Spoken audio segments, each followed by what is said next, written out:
Hello everyone, my name is Mandi Lynn. I am the author of the young adult novel Essence, and today we are going to be talking about how to pace a novel.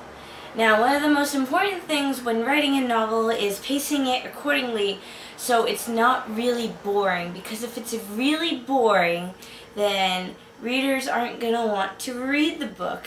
At some point they will go, wow, this is just really slow paced and it's not interesting.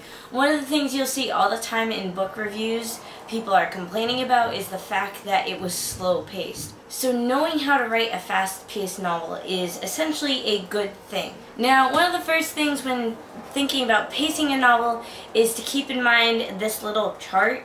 It's a chart that looks like a roller coaster where it's building into like a crescendo, then it hits the climax, and then it goes down really fast. And you want it to go down really fast at the end, because once you hit the climax, readers don't really care anymore at that point sometimes.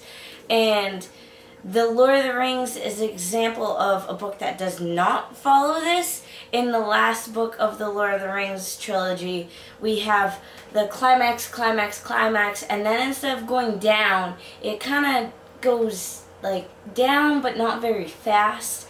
Like, we have one climax, then we sort of have another with the Shire, and it's like, it just, you think the book is over because, you know, they did the stuff with the ring, and no, there's still more because the hobbits go back to the Shire, they have to fix stuff there, and it's just kind of like you're building up to something, then you go down a little, then you're building up again, and it's kind of confusing for readers. Not many books can do it. Tolkien can, obviously, because he's an awesome writer, but I don't recommend you doing it yourself. You want to have one climax and then have it go down, sum things up, and end the book, because otherwise you just lose your reader. Now, one way to create pacing is with short chapters and fast-paced dialogue, and the reason you want to do this is because if you have these really long chapters, the reader feels like they're getting nowhere fast, whereas if you have fast chapters, the reader feels like they're getting through the book and they feel like they're actually accomplishing something.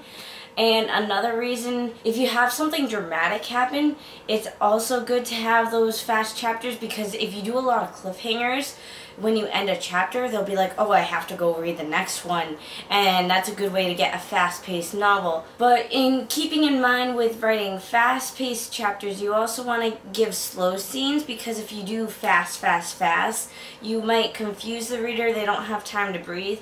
So you do want to do slow scenes where the character just kind of sits back and thinks about things, so you give the reader time to digest information, otherwise you might lose them. An important thing to keep in mind is that when you want to build into your climax, you keep in mind that a movie does it sometimes by doing scenes in slow motion to really make things extra dramatic, you know? And then once you hit the actual dramatic scene, everything's fast-paced and it's all happening at once.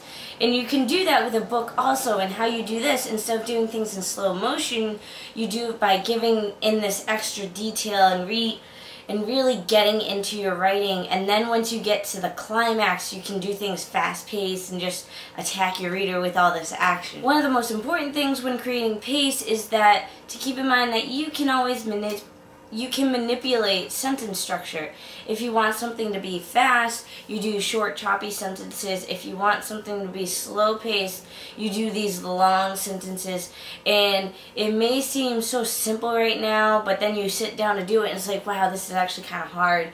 But once you are more familiar with your writing and familiar with your pacing, it'll become something you won't even have to think about. So I hope this video helped anyone who had trouble with pacing their novel. If you guys have any other video requests, please tell me down below in the comments, or if you just have ways that you create your own pacing in your novels, don't be afraid to tell me. And as always, give this video a thumbs up and don't forget to subscribe.